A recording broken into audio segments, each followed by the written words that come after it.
তথ্য বা সংবাদ প্রচারের মাধ্যমে মানুষের সামনে আমার ভাবমূর্তি পূর্ণ করার চেষ্টা করা হয়েছে।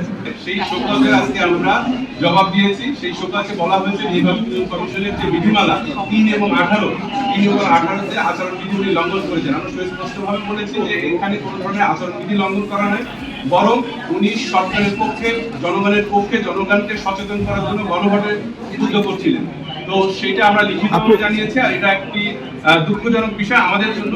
তথ্য বা সংবাদ প্রচারের মাধ্যমে মানুষের সামনে আমার ভাবমূর্তি পূর্ণ করার চেষ্টা করা হয়েছে এবং আমাকে আমার নির্বাচনী যে প্রস্তুতি সেখান থেকে আমার মনোযোগ ভিন্ন দিকে ডাইভার্ট করার চেষ্টা করা হয়েছে এবং নির্বাচন কমিশনের পক্ষ থেকেও যাচাই বাছাই না করে ন্যূনতম যোগাযোগ না করেই আমাকে শপথ দেওয়া হয়েছে এবং যিনি প্রতিবেদক সেই প্রতিবেদকও লিফলেট প্রচারের অভিযোগ এনেছে, অথচ সেই লিফলেটটি সে হাতে ধরেও দেখেনি যে লিফলেটের মধ্যে কি লেখা আছে। লিফলেটের মধ্যে হলো গণভোট পক্ষে এবং হায়ার পক্ষে ক্যাম্পেইন ছিল।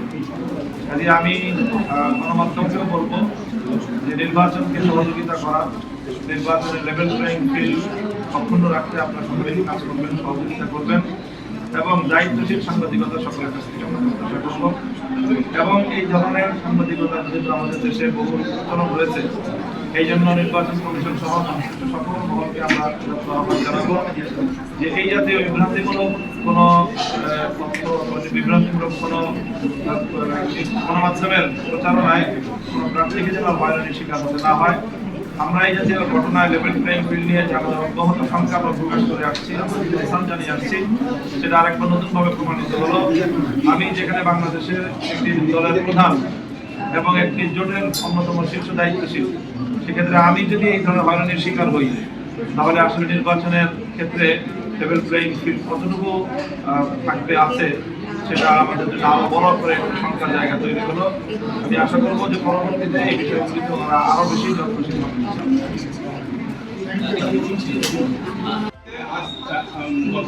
নির্বাচন কমিশন একটি শোকজ নোটিশ জারি করে। সেই শোকজের আজকে আমরা জবাব দিয়েছি। সেই শোকজে বলা হয়েছে নির্বাচন কমিশনের যে বিধিমালা 3 এবং 18-তে আচরণ বিধি লঙ্ঘন করেছেন। আমরা সুস্পষ্টভাবে বলেছি যে এখানে কোনো ধরনের আচরণ বিধি লঙ্ঘন করা নয়, বরং উনি সরকারের পক্ষে, জনগণের পক্ষে, জনগণকে সচেতন করার জন্য গণভোটের উদ্যোগ করছিলেন।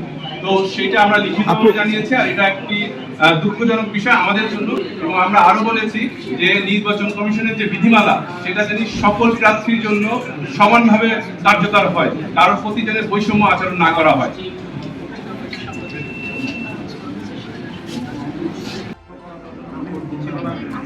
উপস্থিত থেকে সংবাদ সংগ্রহ করেছে, আমার সাথে কথা বলার বিষয় ছিল।